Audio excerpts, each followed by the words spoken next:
podcast est présenté par BIA Formation. BIA Formation, c'est un centre d'éducation pour les professionnels de la santé.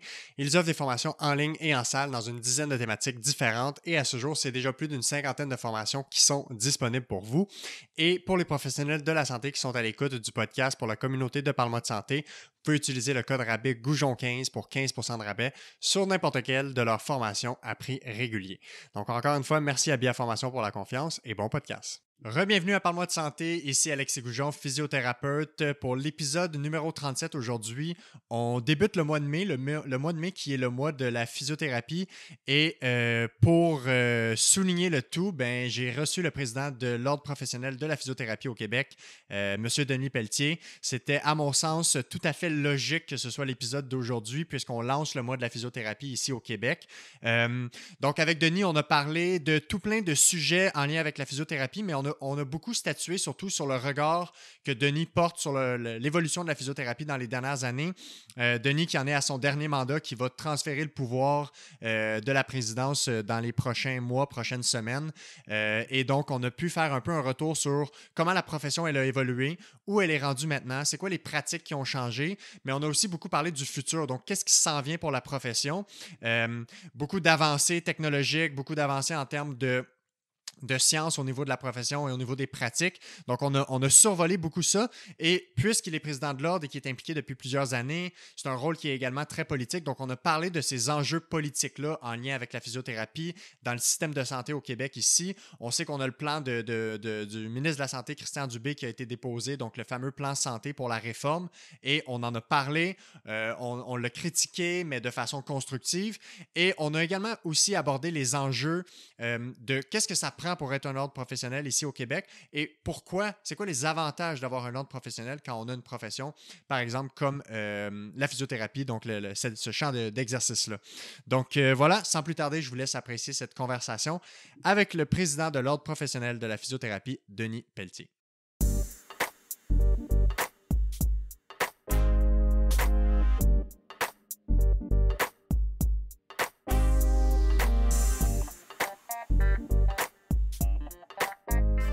Alors, on est parti. Denis Pelletier, monsieur le président de l'Ordre professionnel de la physiothérapie. Bon matin, comment vas-tu?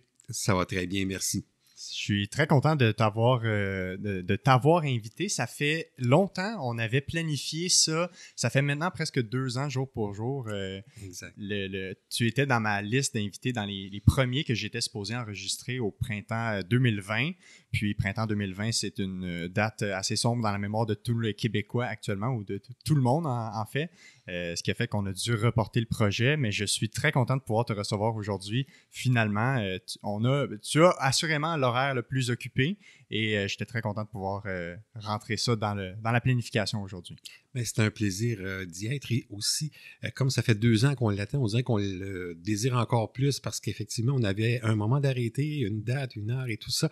Puis finalement, la situation sanitaire s'est dégradée rapidement et puis finalement, ça n'a pas pu se faire. Mais heureusement, aujourd'hui, on a la chance de se reprendre. Exact. Et finalement, je ne serai pas le premier à t'inviter à un podcast parce que entre-temps, tu as réussi à te faire inviter au podcast. C'est François Grégoire et Mélodie avec lesquels tu as discuté. Un épisode que j'ai écouté, que j'ai bien apprécié d'ailleurs. Puis on a appris à te connaître aussi d'un autre angle, savoir un peu les rôles que tu occupes, ton parcours également, pour situer un peu les gens qui ne te connaissent pas, parce que dans le monde de la physiothérapie, évidemment, tu es un visage qui est très bien connu.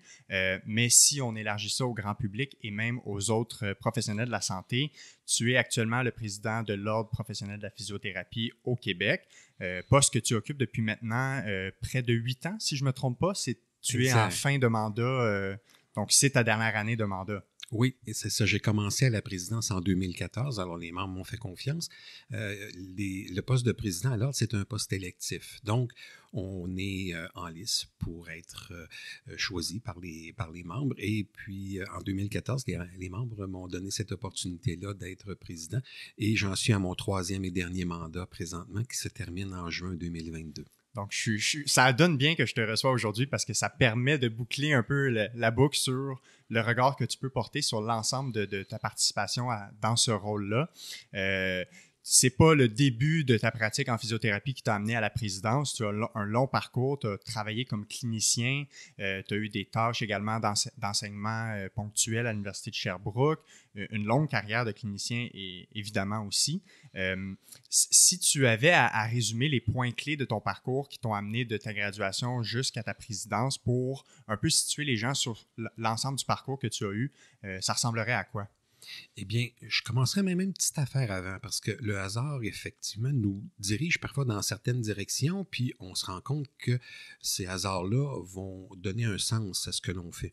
Alors, moi, dans la fin des années 70, début 80, je faisais énormément de sport, j'en faisais à tous les jours, j'étais passionné par ça. Et au début des années 80, je me suis fait une blessure au genou, je me suis donc fait une déchirure méniscale ainsi que du ligament croisé antérieur. Et donc, ça m'a amené évidemment à être opéré, à consulter orthopédiste et finalement, j'ai aussi consulté en physiothérapie parce que je devais faire une rééducation post-opératoire. Au début des années 80, la physiothérapie n'avait pas cette vitrine qu'elle a aujourd'hui. On ne la voyait pas dans le secteur privé de façon aussi prépondérante qu'aujourd'hui. Donc, on se présente à l'hôpital, on se dirige vers le département de physiothérapie et là, sur place, il y avait des physiothérapeutes et des thérapeutes en réadaptation physique. C'était le terme utilisé à ce moment-là. Et la personne qui a pris en charge ma réadaptation était une thérapeute en réadaptation physique. Aujourd'hui, on parle de technologue en physiothérapie. Exactement. Alors, donc, j'ai fait toute ma rééducation avec elle et j'ai été fasciné par le travail qu'elle avait réalisé et ce qu'elle faisait. Pour moi, la physiothérapie, en fait, j'avais pas la capacité de distinguer qui fait quoi, comment, mais j'ai été fasciné par ça et donc je me suis inscrit au programme de technique de réadaptation physique du Cégep de Sherbrooke que j'ai complété. J'avais terminé mes sciences de la santé juste avant et je suis allé faire ma technique tout de suite après. 2 ans plus tard, j'ai continué mes études à l'Université d'Ottawa parce qu'après ma technique de physiothérapie, qu'on appelle aujourd'hui, je suis allé faire 2 années de pratique pour ensuite me rendre à l'Université d'Ottawa et compléter mes 4 années de formation pour obtenir un baccalauréat en physiothérapie. Alors, je le dis et le sens de cette explication-là tient dans le fait que j'ai connu les deux types de professions. Exact. J'ai donc aussi été clinicien avec les 2 titres et j'ai évidemment étudié dans les 2 cas, mais j'ai aussi enseigné à l'université et au cégep pendant 21 ans au cégep de Sherbrooke en technique de physiothérapie et pendant 8 ans comme chargé de cours à l'université de Sherbrooke. Alors, il faut juste dire aussi que j'ai eu, après mon bac, fait une maîtrise une maîtrise en sciences qui m'a permis d'approfondir certains aspects de la pratique de la physiothérapie. Alors, c'est un peu ce parcours-là qui m'a prédisposé à bien connaître l'ensemble du champ de pratique. Et là, je me suis dit, j'aime l'ordre professionnel, j'aime la profession. Comment pourrais-je contribuer à faire ne serait-ce que quelques représentations favorables pour la protection du public, mais aussi le développement de la profession?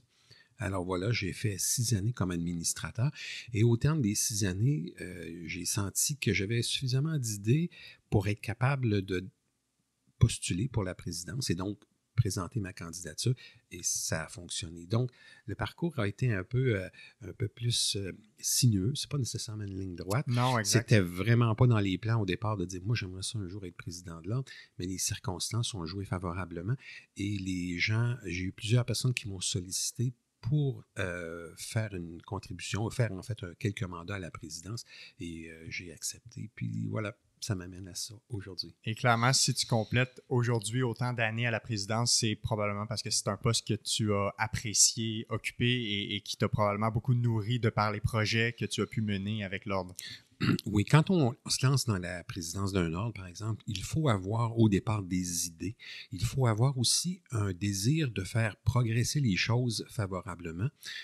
Et je pense que la plupart des gens le savent, mais vous savez que l'ordre a plusieurs missions, mais on a 2 principales, c'est-à-dire la protection du public, qui est l'objectif principal et la raison d'être d'un ordre professionnel, mais il y a aussi le développement de la profession, parce que si la profession se développe, qu'elle permet d'offrir de meilleurs services à la population, bien alors on protège mieux le public à ce moment-là. Exactement. Et ça, c'était essentiel. Donc, il y a certains chantiers, c'est comme ça que je les appelais, que je voulais mener à terme. Et au fil des 3 mandats, plusieurs de ces chantiers-là ont connu un dénouement heureux et je pense aujourd'hui que l'on peut affirmer avec une assez bonne certitude que les gains qui ont été enregistrés et les choses qui ont été faites bénéficient largement à la population et aussi aux professionnels de la physiothérapie qui ont vu leur champ de pratique optimisé par les différents changements qui ont été opérés dans les 3 derniers mandats, donc les 8 dernières années. Exactement. Puis on va en discuter un peu plus en détail tout à l'heure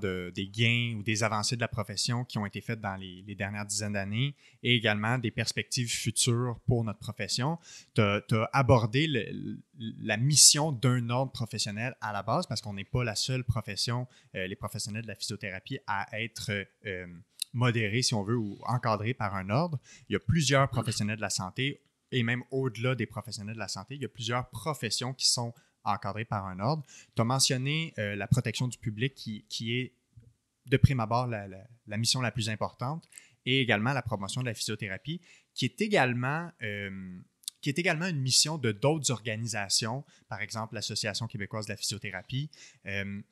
En termes de protection du public, souvent, des fois, j'ai l'impression que les gens savent que c'est le mandat d'un ordre, mais qu'il manque d'exemples concrets de ce que ça représente en réalité. C'est quoi des exemples d'éléments à considérer quand on parle de protection du public pour une profession comme la physiothérapie ou exactement? Oui. Alors, ici, je vais juste amener une précision. Tu faisais allusion à la promotion de la profession, mais c'est vraiment le développement de la profession, ce qui est distinct et qui nous caractérise aussi, parce qu'on ne fait pas de la promotion de la physiothérapie, on fait du développement pour assurer que l'ensemble de l'expertise soit la plus à jour possible. Mais pour revenir à la question de base, effectivement, les ordres professionnels, quels qu'ils soient, ont parmi les rôles qui lui sont donnés par le gouvernement 2 principales fonctions, c'est-à-dire la protection du public, ça, on va y revenir avec des exemples, et le développement de la profession. Pour la protection du public, les exemples que je pourrais donner, c'est les suivants. En 1973, quand le gouvernement a décidé de créer le système professionnel, il l'a fait parce qu'il se rendait compte que le public ne bénéficiait pas d'une protection optimale dans l'exercice de la profession de plusieurs des personnes qui œuvraient sur le terrain. Alors, à titre d'exemple, lorsque nous allons chez le dentiste, bien, on s'installe, on ouvre la bouche et on prend pour acquis que l'environnement a été bien aseptisé, que les soins qui nous sont fournis sont de qualité, que les obturations qui sont faites ou les examens qui nous sont donnés sont aussi selon les standards reconnus. Alors, le patient, lui, qui est assis sur la chaise, n'est pas capable d'évaluer toutes ces choses-là parce qu'on n'a pas la connaissance, c'est une expertise pointue, et donc on doit s'en remettre à un autre mécanisme de vérification qui permettra d'assurer la qualité des soins. Même chose si on va chez un géologue ou chez un notaire, un avocat, un ingénieur, on serait bien mal avisé de prendre les plans d'un ingénieur et de dire « il me semble que ce calcul-là ici n'est pas tout à fait juste et tout ça ». Donc, il y a des instances qui doivent être créées pour s'assurer que les professionnels qui offrent des services puissent bénéficier d'une supervision, d'un encadrement qui protège le client, le patient, selon le cas. Et c'est aussi important que les gens qui fassent cet exercice-là bénéficient de l'expertise du milieu. Alors, on n'est pas pour demander, par exemple, à des optométristes d'aller regarder si le dentiste fait bien son travail.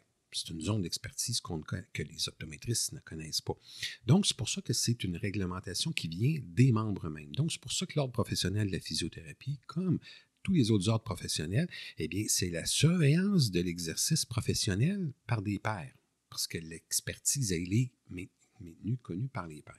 Ouais. Donc, en faisant ça, on est capable de s'assurer que le public est protégé parce que sur une base régulière, et à l'ordre de la physiothérapie, c'est ce qu'on fait, les membres sont inspectés à tous les 7 ans. On a un mécanisme tout à fait convenable pour ça.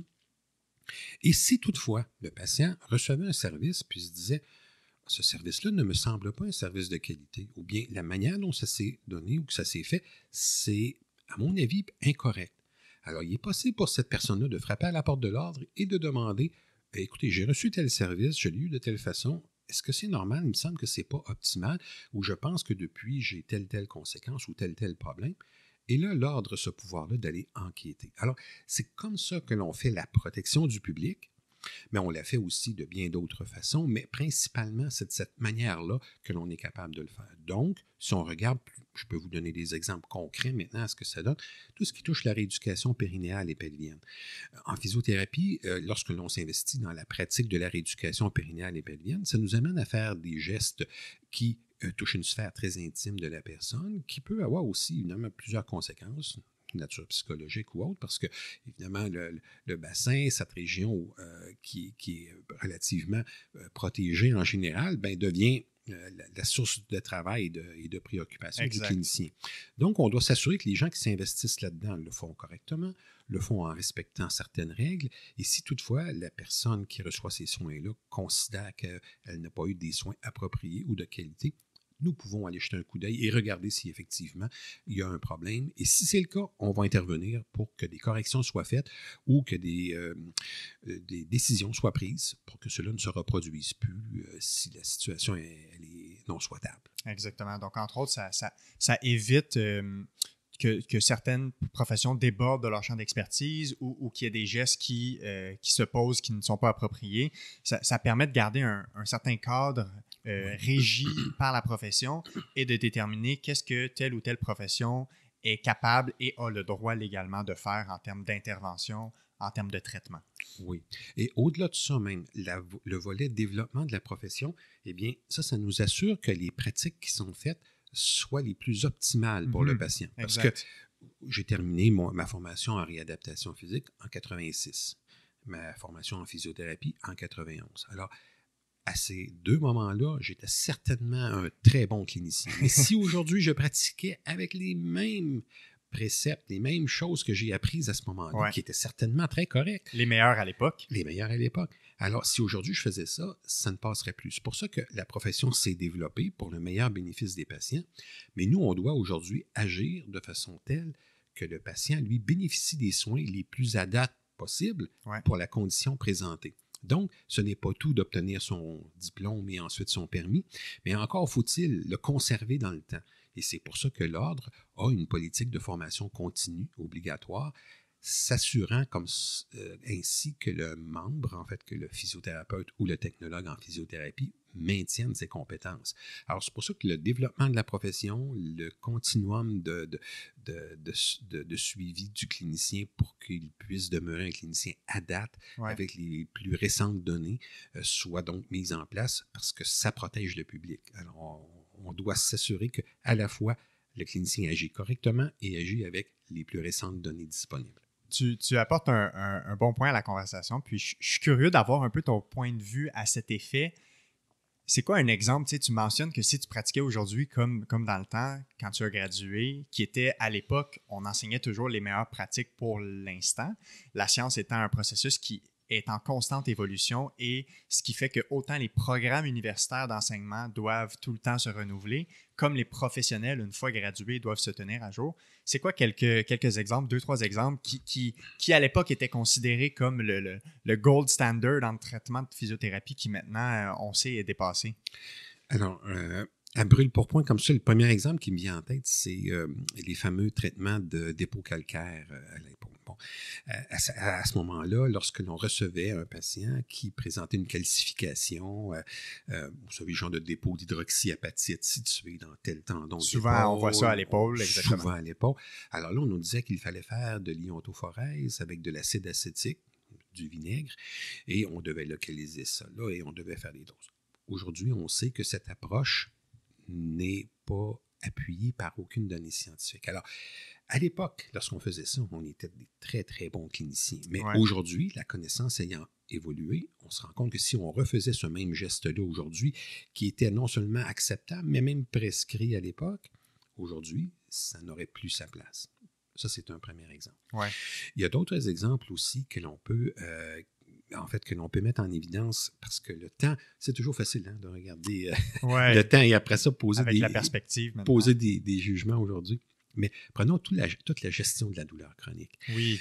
Je me souviens très bien, moi, que lorsque j'ai commencé comme clinicien, et si je réfère à moi, c'est pas parce que c'est personnel, mais c'est parce que l'ensemble des cliniciens, eh bien, on nous apprenait à ce moment-là que la douleur, c'était quelque chose qui était avec le modèle très cartésien. Donc, il y a une source donc qui peut être thermique, chimique, mécanique ou autre, qui stimulait une structure, qui envoyait un signal douloureux au cerveau et ça faisait mal. Bon. Si aujourd'hui, je continuais ma pratique avec uniquement cette compréhension-là de la douleur et de la douleur chronique par le fait même, je serais à des années-lumière de ce que l'on sait. Alors donc, cette pratique-là, qui était, encore une fois, tout à fait correcte dans les années 80, avec les avancées, les connaissances nouvelles, est difficilement acceptable aujourd'hui. Alors, on connaît tous les mécanismes de sensibilisation centrale, toutes les possibilités de douleurs neurogènes, de douleurs de nature chimique, de nature mécanique, thermique. Et la compréhension de la douleur au sens large du terme a grandement évolué. Alors, ces deux exemples, je pourrais continuer. Il y a d'autres exemples aussi dans la même veine qui font qu'aujourd'hui, cette compréhension-là nous fait travailler, nous fait agir de façon très différente. Et c'est heureux parce qu'autrement, on serait drôlement en retard. Et c'est probablement la plus belle chose qui est arrivée avec la physiothérapie. C'est-à-dire que très rapidement, la physiothérapie a opté ou est embarquée dans le véhicule des meilleures données probantes, des pratiques les plus optimales. Et ça, c'est en grande partie grâce à la contribution des chercheurs, notamment au niveau universitaire. Et je le dis régulièrement, vous savez qu'aujourd'hui, au Québec, on a un PhD pour 50 physiothérapeutes. Et si on recule dans les années 80, encore une fois, parce que je veux faire la comparaison, on était capable de nommer probablement l'ensemble des cliniciens ou des chercheurs qui avaient un doctorat au Québec en physiothérapie et qui œuvraient dans le domaine de la physiothérapie. Wow. Alors, cette courbe-là a été phénoménale et sert excessivement bien la profession. Et encore aujourd'hui, on a plusieurs beaux exemples de contributions apportées par la recherche qui nous amènent à modifier des pratiques en place dans le meilleur intérêt des patients. Tout à fait. Puis si je fais juste penser à ma pratique, ça fait seulement quelques années que je pratique et déjà, je vois l'immense fossé entre ma perspective ou la façon que je vois la physiothérapie, la pratique, les blessures, la douleur, la prévention, la santé, il y a 4-5 ans versus maintenant. Et donc, j'imagine même pas quand on a une carrière comme clinicien que ça fait 15-20 ans qu'on pratique ou ça fait 25-30 ans qu'on a gradué d'un programme de physiothérapie. J'imagine même pas le clash, entre guillemets, si je peux me permettre l'anglicisme, qui doit être présent. Et l'élément que je remarque de plus en plus, c'est que plus on en apprend, plus on se forme, plus on réalise le vaste univers de points d'interrogation et de questions qui demeurent encore présentes. Je crois que c'est la beauté de la science d'un côté, c'est la beauté de notre profession qui fait que, indépendamment de tout ce qui va se faire en recherche, il y aura toujours plus à aller découvrir, on pourra toujours se former. Et je fais, pour faire du mentorat avec les nouveaux physios de notre clinique, ce que je leur dis, c'est finalement, plus vous allez apprendre, plus vous allez voir qu'il faut encore apprendre et qu'on peut encore apprendre. Et on ne se satisfait presque jamais, entre guillemets, de la pratique qu'on a parce qu'il y a toujours quelque chose qu'on peut améliorer et qu'on peut optimiser.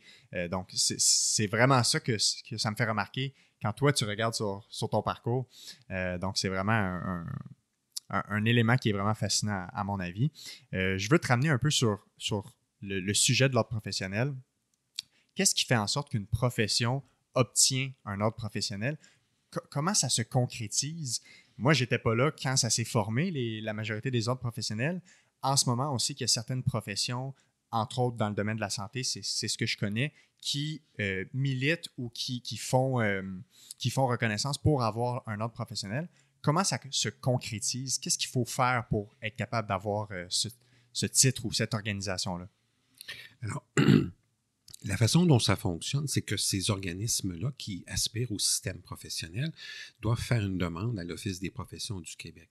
Et cette demande-là, l'Office des professions l'étudie en regard de la capacité que ces personnes-là sur le terrain et qui exercent auprès de la population, donc cette capacité que ces gens-là ont de créer un préjudice à la population.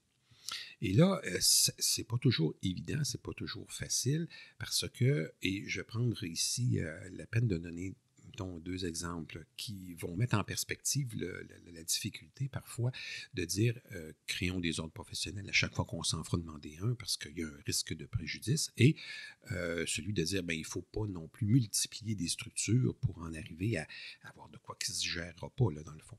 Donc, prenons l'homéopathie. OK? Alors, à moins de ne pas être nécessairement au courant de ce qui se passe, on sait que l'homéopathie repose sur à peu près rien, sur rien, en fait, à toute fin pratique. Et bien que ce concept-là, il y a plusieurs années, a pu avoir une certaine vitrine favorable, on sait aujourd'hui que l'exercice de l'homéopathie de façon professionnelle n'a pas sa place dans la médecine moderne, dans la pratique, en fait, des soins de santé modernes. Bon. Mais il y a encore des gens, malgré tout, qui vont vouloir utiliser ça, et là, les gens ont le droit de faire ce qu'ils veulent. Est-ce qu'on va créer un ordre professionnel pour les homéopathes pour ça? Non, parce que ça serait premièrement légitimer une pratique qui n'a aucun sens. Et aussi, ça serait de probablement offrir une certaine posture à un groupe dont la pratique ne devrait, en tout cas, pas être encouragée parce qu'on sait que ça ne mène nulle part, que c'est rien. Alors, ceci étant dit, même s'il pourrait y avoir une demande de ce côté-là, je ne pense pas que l'Office sera favorable à ça. Parce qu'effectivement, si quelqu'un ne s'en remet qu'à la médication homéopathique, ne prend pas sa médication régulière parce qu'il croit avoir un substitut avantageux, la personne va avoir un préjudice. Mais est-ce que cette équation-là est suffisante pour justifier, cautionner la création d'un ordre professionnel? Alors, bon, je ne crois pas. Maintenant, si on regarde d'autres professions qui ont aussi ce désir-là d'aspiration, prenons les kinésiologues, prenons les thérapeutes du sport. Alors, dans les 2 cas, ce sont 2 groupes de professionnels rigoureux, solides, bien organisés, avec une formation scientifique, qui généralement offrent des services à la population de bonne qualité. Alors, est-ce que ça mériterait un ordre professionnel ou tout ça? Alors, possiblement que oui. Mais comment l'Office voudra les encadrer? Quel sera le mécanisme à retenir pour qu'un ordre professionnel soit créé? Eh bien, là, c'est évidemment à l'Office à le déterminer suite à des consultations qu'elle fait. Alors, oui, mais comment? Là, ça demeure à être exploré. Donc, ça, c'est 2 exemples particulièrement patents de ce qui pourrait se faire. Et je vais prendre un 3e et dernier exemple. Par exemple, les ostéopathes. Alors, la pratique de l'ostéopathie, elle est très ambiguë parfois parce qu'il y a des volets qui font partie d'une pratique qui pourrait être considérée comme étant tout à fait correcte selon les standards que l'on a, mais il y a un grand volume d'activités qui laisse évidemment place à plusieurs interprétations et où la scientificité n'est pas établie. Et ça crée une zone très floue. Donc, ils sont un petit peu comme entre les deux et pour que l'Office puisse être à l'aise à la création d'un ordre professionnel, bien, ça doit être balisé, ça doit être encadré, ça doit être finement régulé. Et tout ça, bien, évidemment, c'est un défi parce qu'il y a des gens qui souhaitent plus, des gens qui souhaiteraient que ce soit moins. Et puis, entre les deux, bien, il faut que l'Office arbitre. Donc, en résumé, il y a des ordres professionnels. C'est créé parce qu'il y a un risque de préjudice pour la population. L'Office conduit les travaux et fait les recommandations à la ministre responsable des ordres professionnels. Actuellement, c'est Mme McCann, qui est la ministre de l'Éducation et de l'Enseignement. Et c'est la situation, donc, qui doit être arbitrée par l'Office des professions et qui doit ensuite faire des recommandations au gouvernement. Donc, c'est comme ça que ça fonctionne. Est-ce que le fait que certaines professions alternatives ou certains professionnels alternatifs qui ne sont pas régis par un ordre professionnel, est-ce que le fait que leur formation ne soit pas encadrée dans un cadre universitaire est un enjeu dans la considération de cette prise de décision? Fait que je pense par exemple à l'exemple que tu mentionnes de l'ostéopathie. On sait que l'ostéopathie, c'est enseigné par des collèges ou des écoles privées qui ne sont pas universitaires. Est-ce que ça a un impact dans la balance pour ces décisions-là? Oui, définitivement. Il faut penser que le système scolaire, le système d'enseignement au Québec comprend l'éducation supérieure qui regroupe 2 institutions principales, les cégeps et les universités. Vous savez que le niveau collégial fait partie de l'enseignement supérieur.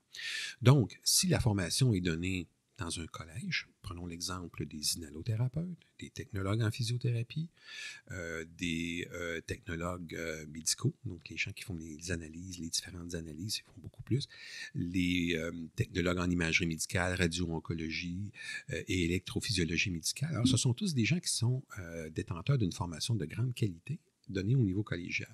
Et il y a le niveau universitaire aussi qui va former un certain nombre de professionnels dans certains secteurs aussi. Donc, l'enseignement supérieur est primordial pour ces groupes-là. Alors, dès qu'il y a une présence dans l'enseignement supérieur, donc bien encadré par le gouvernement, bien encadré par les maisons d'enseignement, c'est un gage de confiance qu'ils ont. Alors, en effet, que l'ostéopathie n'ait pas encore de place ferme, arrêtée dans une instance universitaire ou collégiale, selon le cas, c'est pas nécessaire que ce soit universitaire à tout prix. Eh bien, ça crée évidemment, ça crée une certaine fragilité dans leur position et dans leur demande. Alors oui, c'est un élément que l'Office tient en compte, certainement. Oui, c'est ça, parce que j'imagine que ça a... En fait, ça a tout le moins un enjeu en termes de capacité d'encadrement du programme. Oui. On sait, par exemple, le programme de physiothérapie, pour prendre cet exemple-là à l'université, doit être revu après un moment X. Je sais qu'il y a eu comment ils appellent ça? C'est l'agrément qu'ils appellent? Oui. C'est ça qu'ils appellent. Donc, on revoit, entre autres, le programme de physiothérapie. Il y a des rencontres avec les étudiants, les professeurs. Beaucoup, beaucoup d'éléments sont révisés, revus. On apporte des correctifs et aussi chaque année, constamment, les cours doivent se réévaluer. Les professeurs, ça tient de leur responsabilité de mettre à jour leurs cours en termes de nouvelles évidences scientifiques pour toujours s'assurer que le physiothérapeute, pour prendre cet exemple, gradue de l'université avec le meilleur bagage à ce moment précis-là. Et ensuite, ce sera à son rôle de se former pour la suite en formation continue. Au niveau universitaire, ce qui est tout à fait remarquable, c'est qu'il y a des mécanismes très précis, notamment l'agrément, qui est un agrément des programmes de physiothérapie à travers le Canada, qui est fait par une organisation que l'on surnomme avec l'acronyme de PIAC, c'est Physiotherapy Education Accreditation Canada, quelque chose comme ça. L'acronyme précis ne me revient pas. Mais donc, ce groupe-là le fait. Mais il y a aussi la revue sur une base régulière des compétences essentielles des physiothérapeutes au Canada. Et puis, bien entendu, il y a toutes sortes de mécanismes intrinsèques dans les maisons d'enseignement universitaire qui assurent une certaine standardisation de la profession. Et ça, j'avoue que je le souhaiterais aussi au niveau collégial d'une manière plus structurée, plus organisée. Alors, il y a plusieurs programmes de techniques de physiothérapie au Québec, et s'il y avait une possibilité d'avoir un mécanisme qui pourrait être comparable, ça nous assurerait peut-être d'une standardisation encore plus grande, bien qu'elle soit déjà tout à fait convenable, Ouais. mais c'est des mécanismes, comme tu viens tout juste de le mentionner, qui sont essentiels pour assurer une formation de qualité et qui permet à la mobilité professionnelle de s'exprimer de la meilleure façon qui soit. Donc, une fois qu'on a un permis de pratique au Québec, on peut aller travailler le lendemain matin en Colombie-Britannique si on le désire, ou à Terre-Neuve ou au Yukon, il n'y a pas de limite. Et inversement aussi, parce que les programmes font l'objet d'une standardisation et d'un agrément pan-canadien. Mm-hmm. Pendant qu'on discutait des différents éléments en lien avec les technicalités de l'ordre, ça me faisait penser, j'avais pas pensé à aborder ce point-là, mais je suis juste curieux pendant que ça me vient en tête. Tu dois avoir remarqué, et même à l'ordre professionnel en général, que dans les dernières années, les réseaux sociaux ont pris une grande partie de la place en termes de où la population va chercher leur information.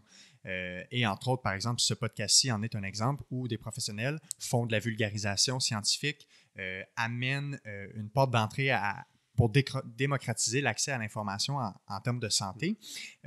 Est-ce que c'est une question sur laquelle les ordres professionnels, ou peut-être que tu répondras pour ce que tu sais de l'ordre professionnel de la physiothérapie, est-ce que c'est un élément sur lequel l'ordre doit maintenant se pencher ou doit considérer en termes de protection du public quant à ce que leurs membres, quant à leurs activités, par exemple, sur les réseaux sociaux, quand ils peuvent être identifiés parfois comme une personne de référence ou une personne ressource?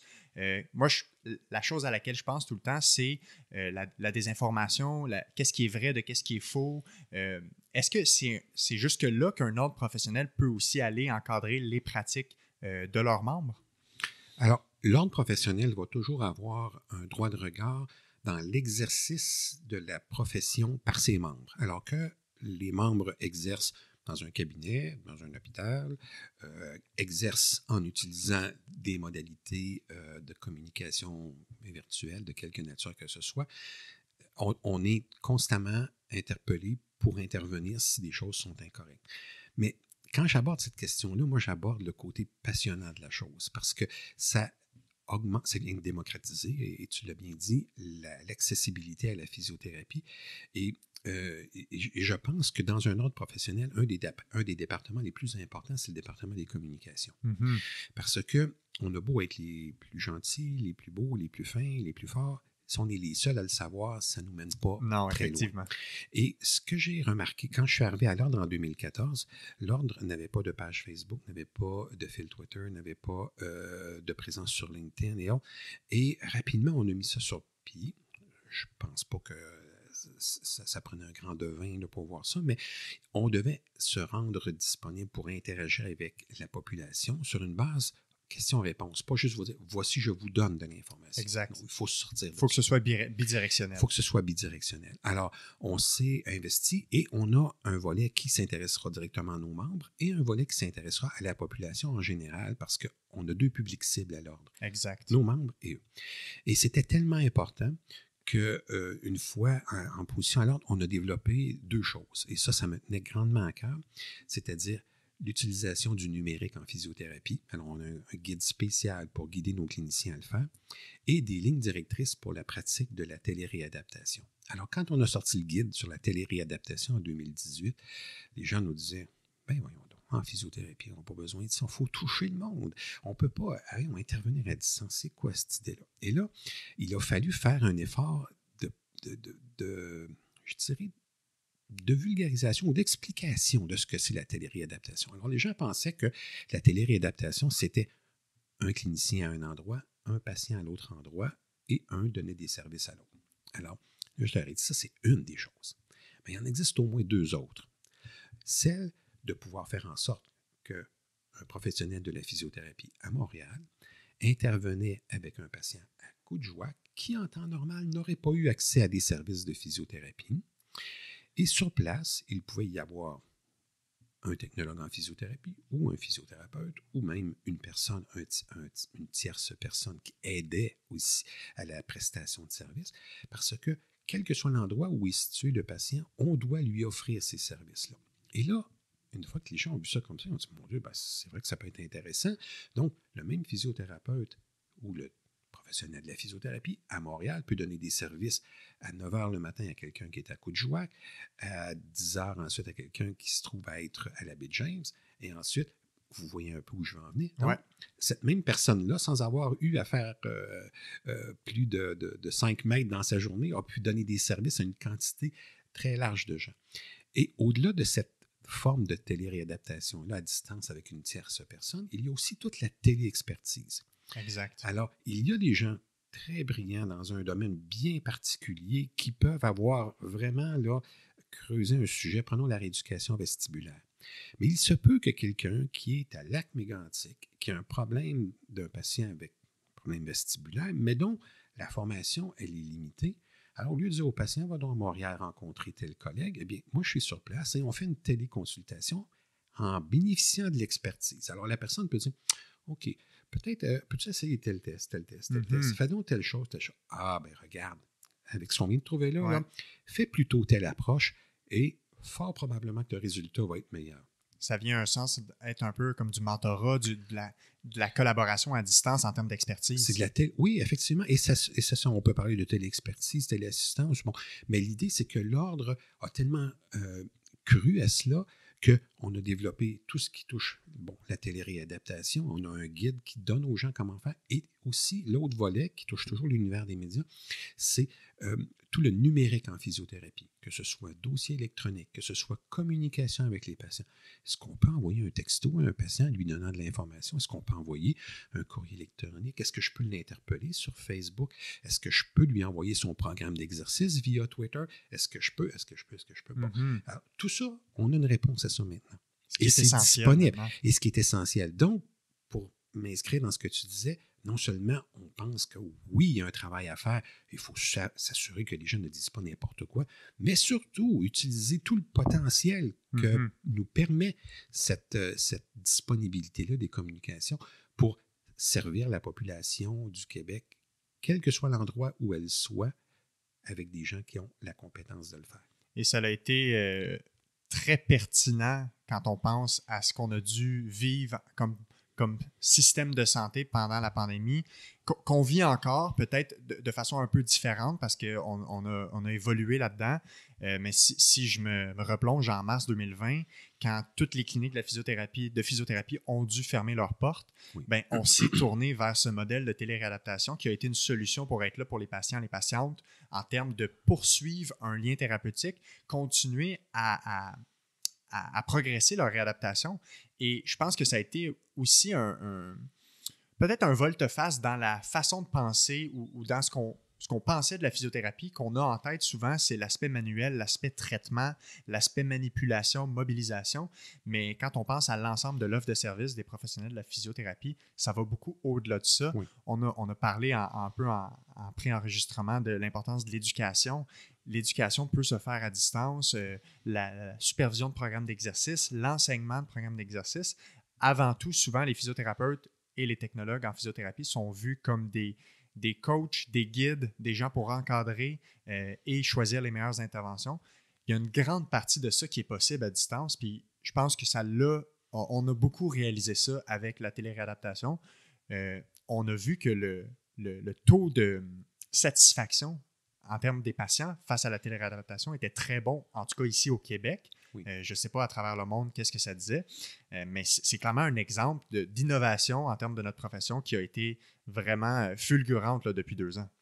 Et ce que j'ai trouvé aussi à la fois rassurant, puis j'en étais quand même assez fier, c'est de voir qu'il y a des ordres qui nous ont contactés pour nous demander s'ils pouvaient utiliser notre guide. Parce que quand la COVID est arrivée, elle ne s'est pas annoncée nécessairement bien d'avance. Non. Alors, il y a des gens qui nous ont contactés, on dit nous permettez-vous d'utiliser votre guide à peu près tel quel? Bien entendu qu'on a dit oui, puis on n'en fera pas de publicité, mais tout simplement pour dire que notre avant-gardisme nous a très bien servi et surtout a très bien servi la population parce qu'une personne qui était à son domicile, qui pouvait voir que ce soit son professionnel de la physiothérapie dans quelque région que ce soit, se fasse, c'était merveilleux. Et je vous dirais même qu'on a eu une entente très rapide qui a été faite avec les régions limitrophes, notamment dans le bout de la frontière ontarienne québécoise, donc dans le coin d'Ottawa et Gatineau, et dans le coin aussi de Grenville et tout ça. Là. Bon, alors, il y a des patients qui allaient se faire traiter en Ontario pour recevoir des soins, parfois des chirurgies et autres, mais revenaient au Québec par la suite. Et là, les gens disaient, oui, mais là, la frontière est fermée, je ne peux pas aller chercher mes services en Ontario. Alors, on a créé une passerelle facilitante pour que des professionnels ontariens, parce que dans le fond, ceux-là étaient les gens qui étaient sur place et qui avaient opéré ou qui étaient intervenus. Le lien thérapeutique était créé. On s'est dit, OK, on ne brisera pas le lien thérapeutique. Il est établi. Vous voulez le faire en téléréadaptation. Très bien. Voici, on s'entend. Voici la manière que vous pouvez fonctionner. Et ça a donné d'excellents résultats. Plusieurs dizaines de physiothérapeutes en Ontario, c'est des physiothérapeutes en Ontario seulement, ont donné des services professionnels au Québec à des patients qui avaient été opérés en Ontario et autres. Et il y a eu une belle continuité de soins. Donc, on voit toute l'importance de ces outils-là quand ils sont bien utilisés, bien entendu. Ça démontre aussi, encore une fois, la collaboration qu'il y a eu, qui était un pilier dans la gestion de cette pandémie. Oui. Si on fait juste penser, par exemple, à l'avenue des vaccins, l'accès à l'information entre les groupes de recherche qui a été vraiment je pense, sans précédent en termes de partage d'informations. Oui, ça s'est très facilement démocratisé. Là, c'est sûr qu'on est peut-être dans le volet où ça devient... on ne fait que ça, donc on commence à trouver ça lourd un petit peu, mais j'espère beaucoup que dans la période post-pandémie, qui sera à un moment donné le cas, bien qu'on trouve un bel équilibre là-dessus. Et je pense qu'en 2022, on ne peut plus mentionner ou on ne peut plus dire qu'il y a des gens dans des régions éloignées qui n'ont pas accès à la physiothérapie. Effectivement. Avec ce que l'on a aujourd'hui comme outil et tout ça, c'est possible. Alors, laissons le temps passer, mais je crois sincèrement qu'on va être capable de tendre vers ça. J'interromps le podcast quelques secondes pour te parler d'une formation de bioformation qui pourrait t'intéresser si tu es professionnel de la santé qui travaille en réadaptation musculo-squelettique avec les blessures et les douleurs. Et on parle de la formation La biomécanique en mouvement, palpation, analyse et prescription d'exercices. Alors, une formation qui va être disponible en salle, offerte par Bioformation prochainement. Tous les détails se trouvent dans la description de l'épisode ou sur les pages des réseaux sociaux de Parle-moi de santé. Donc, de retour au podcast. Si on regarde dans le passé, toi, depuis que tu baignes dans le monde de la physiothérapie, et peut-être plus précisément depuis que tu es arrivé à l'Ordre, quand on porte regard sur les dernières années, on pense aux 10, 15, 20 dernières années, quelles ont été les plus grandes avancées pour la profession de la physiothérapie? C'est sûr que ça dépend du point de départ, là. Alors, depuis, mettons, les années 80, si je regarde ça, et si je regarde ça à partir depuis 2014, évidemment, la fenêtre de temps à observer est plus courte. Mais si je vais de façon générale, je remarque que la façon de donner des services, la prestation des services, c'est raffiné. C'est-à-dire qu'auparavant, on pouvait offrir plusieurs modalités simultanément pour tenter d'aller chercher un résultat au final, et on est devenu plus sélectif, c'est-à-dire que l'on réduit parfois le nombre d'interventions ou on réduit parfois la combinaison des modalités que l'on apporte, les modalités quelles qu'elles soient. Là, je ne parle pas modalité au sens anglais du terme de l'électrothérapie, mais on utilise de façon plus judicieuse les outils qui nous sont donnés et on sait que à partir de tel moment, on a atteint notre niveau optimal quand on fait notre intervention et tout ce que l'on ferait après ça n'ajoutera pas tant que ça. Donc, on va être beaucoup plus, je dirais, sélectif dans ce que l'on fait pour le meilleur bénéfice du patient. Une des choses qui est majeure, qui est survenue, c'est que les chirurgies aujourd'hui sont de moins en moins invasives. Ce qui fait que la période de réadaptation s'est aussi trouvée avantagée et réduite. Ouais. Vous savez que, encore là, je dois faire appel au temps parce que l'exemple nous ramène dans le passé, mais je me souviens, moi, qu'une prothèse totale de hanche, la personne restait quelques semaines à l'hôpital dans les années 80. Ouais. Aujourd'hui, j'ai vu, et je n'en revenais pas encore, des prothèses bilatérales in and out en 24 heures. Exact. Chirurgie d'un jour qui appelle maintenant. Oui, c'est ça. Alors, c'est fascinant. On se dit, attends un peu, 2 prothèses de hanche, il est déjà parti. Alors, il y a toute la préhabilitation qui est faite. Il y a évidemment l'ensemble de la prise en charge qui se fait, mais la technique chirurgicale a tellement progressé qu'on est capable d'aller rapidement dans la seconde étape des soins. Avant, on pouvait passer plusieurs temps. Le premier levé pouvait être même un peu long. Et aujourd'hui, c'est...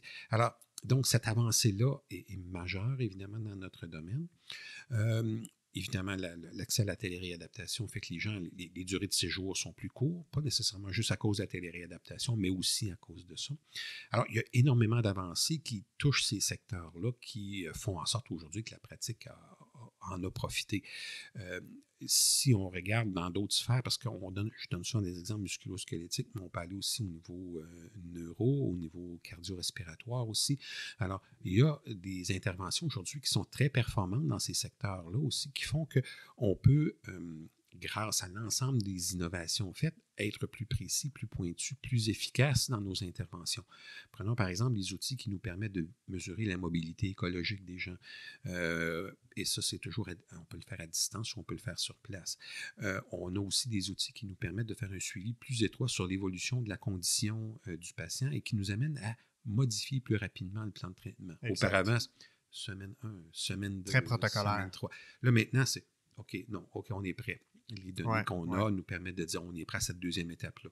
Oui, mais il est 3 jours plus tôt. C'est correct, on est capable de le faire. Ouais. Ça peut être aussi 3 jours plus tard parce que le patient n'est pas tout à fait peut-être plus d'analyse en cours. Plus d'analyse. Réévaluation. Oui. Et ça nous ouvre la porte à ce qui m'apparaîtrait être le futur de la physiothérapie et de l'ensemble des pratiques. Dans le fond, c'est l'intelligence artificielle. Et ça, c'est un pan qui me passionne présentement, pas parce que j'en ai un intérêt particulier, mais parce que j'ai vraiment la nette impression que ce sera une grande partie du futur de la physiothérapie. Oui. Puis, on a aussi, entre autres, il y a beaucoup de gens, clairement, les physiothérapeutes sont au courant, mais dans la population générale, l'aspect de l'accès direct à la physiothérapie, au service de soins physiothérapeutiques, il y a un avant et il y a un après. Ça fait combien d'années maintenant que l'accès direct est offert? Puis quel impact ça a eu? Qu'est-ce que ça a changé pour nos professions? Alors, l'accès direct est arrivé au Québec en 1990. Et je vous dirais qu'on a été la dernière province canadienne à avoir l'accès direct. Donc, on n'était pas nécessairement très avant-gardiste à ce moment-là. Il y a toutes sortes de raisons qui ont expliqué pourquoi c'est devenu un petit peu plus complexe. Mais prenons un exemple bien précis. Sur le terrain, au début des années 90 ou un peu avant, 95% à peu près des professionnels de la physiothérapie exerçaient dans le milieu public. Aujourd'hui, on parle d'un ratio d'à peu près 50-50. Donc, on sait que le service de physiothérapie s'est démocratisé. Il est rendu disponible plus facilement. Auparavant, il fallait avoir une prescription pour aller voir un physiothérapeute à l'hôpital. Alors, imaginez, c'était pas évident. Il y en avait un petit peu des cliniques ici et là, mais c'était très marginal. Donc, aujourd'hui, on a fait des pas de géant de ce côté-là et ça fait une grande différence. Plus les gens ont accès à de la physiothérapie, plus ils apprécient les soins reçus et plus ils y retournent. Ce qui fait qu'aujourd'hui, encore une fois, on se retrouve avec des cliniques qui ont pignon sur rue un peu partout, qui sont largement appréciées et, je vous dirais, à toute fin utile, consulter rapidement d'emblée parce qu'ils savent que le professionnel de la physiothérapie risque d'offrir une solution peut-être un peu plus adapté aux besoins que présente le patient rapidement. Ouais. Et tout dernièrement, j'ai lu ça il y a 2 jours à peu près, il y a un sondage qui a été mené sur la satisfaction à l'égard des professionnels de la physiothérapie et on parle de 92% de taux de satisfaction de la population. En fait, j'ai dit satisfaction, je ne suis pas juste, je pense que c'est du niveau de confiance attribué aux professionnels de la physiothérapie. 92%. Alors, je ne nommerai pas les autres, par politesse, ça ne se fait pas, mais si vous remettez la main sur le sondage, vous verrez que l'on fait partie à 92% sans doute, là, mais on est grandement apprécié et la population a grandement confiance en ce que nous faisons. Et ça, c'est majeur. Absolument, puis ça a aussi, avec l'accès direct, avec cette marque de confiance-là envers les professionnels de la physiothérapie, l'impact que moi je vois qui est essentiel, c'est la confiance d'aller consulter le physiothérapeute ou un technologue en physiothérapie peut compléter ou être dans l'équipe de soins de traitement, mais en première ligne. Et donc, quand on a moi, je vais parler des blessures parce que c'est ce que je connais, c'est mon domaine, le domaine musculo-squelettique, mais quand je me fais une foulure de la cheville, une entorse de la cheville, je sais que je peux aller voir mon physiothérapeute et qui va être la bonne personne pour me rediriger au besoin vers le système médical si, par exemple, il faut éliminer une fracture ou s'il y a une autre condition sous-jacente, mais que sinon, le physiothérapeute qui fait l'évaluation sera capable d'établir le plan de traitement et de gérer, de monitorer la réadaptation du point A jusqu'au point B final. Oui. Donc, ça a je vois aussi un élément qui vient porter aide au système public qui est, on sait, lourdement engorgé. C'est d'actualité plus que jamais en ce moment. On est à la recherche de solutions pour avoir des soins de santé autant en prévention qu'en traitement qui sont de plus en plus... On essaie que ce soit le plus optimal pour la population. Est-ce que tu penses que la physiothérapie ou l'ensemble de la profession des professionnels de la physiothérapie sont pas utilisés, mais est-ce qu'on optimise leur plein potentiel comme rôle à jouer dans notre système de santé ici au Québec? La polyvalence des professionnels de la physiothérapie est connue. On a à ce moment-ci à équilibrer les ressources disponibles de professionnels en physiothérapie et les services à la population, la demande en fait, d'un côté l'offre et la demande. Dans ce cas-ci, on se retrouve avec des professionnels de la physiothérapie possiblement tellement appréciés que leur nombre devient insuffisant. Alors, une des choses qui nous aide beaucoup, c'est le fait, premièrement, qu'on soit, dans la plupart des cas, disponible de très tôt le matin à très tard le soir. Ça, c'est une chose qui nous avantage parce que plusieurs professionnels travaillent le soir, travaillent l'après-midi, travaillent le matin et certains même travaillent la fin de semaine. Donc, cette ouverture-là, cette disponibilité accrue de nos professionnels a un impact des plus positifs. Les pharmaciens l'ont compris rapidement, plusieurs autres professionnels aussi. Alors ça, c'est un des premiers points. Ensuite, les cégeps et les universités ont dernièrement, sont en train d'augmenter leur capacité d'accueil parce qu'on sait qu'il y a un besoin. Alors, sans faire de grands secrets, on sait qu'il y a 2 universités actuellement qui vont probablement offrir un programme de physiothérapie très prochainement. Très, très, très prochainement. Donc, des nouvelles universités. De nouvelles universités qui vont offrir des programmes de physiothérapie. Il y en a 2. Il y a aussi, et ça aussi c'est assez clair dans le collimateur, qu'il y a 3 cégeps qui vont aussi faire une demande pour offrir un programme de technique de physiothérapie. Alors, le terrain étant propice à ça, la demande étant propice aussi, les besoins sont imposants, on s'en va vers ça. Et ça, c'est quelque chose là qui est, je vous dirais, imminent. Donc, à ce point-là. Donc, ça regarde très bien. Alors, le service est apprécié, les gens ont confiance en nous, eh bien, la demande augmente. Et puis, ça donne ce résultat-là. Alors oui, ça s'en va vers ça. Et c'est une profession qui est en excellente santé. Ouais. Puis quand on regarde dans la sphère publique, où sont les points clés où les physiothérapeutes, les technologues en physiothérapie pourraient jouer un plus grand rôle, que ce soit en termes d'actes à poser, que ce soit en termes autres, où est-ce qu'on peut jouer un plus grand rôle et que vers l'avenir, ça risque de se développer un peu plus favorablement? Pour ce qui est, on va regarder ça par titre ou par catégorie de permis. Au niveau des physiothérapeutes, on voit qu'il y a de l'émergence par rapport à l'urgence. Donc, une présence un peu plus grande du physiothérapeute à l'urgence. Des travaux de grande qualité ont été conduits là-dessus. Je pense à des chercheurs comme Rose Gagnon, Luc Hébert, François Desmeules. Alors, il y a un beau volet qui se développe là pour l'expansion de la pratique de la physiothérapie. Même chose dans les cliniques d'orthopédie, même chose avec les physiatres, même chose avec les neurochirurgiens, neurologues. Il y a de belles avancées qui se font là. Et donc, le rôle du physiothérapeute risque de se généraliser un peu plus dans ces sphères-là. Pour les technologues en physiothérapie, c'est la même chose.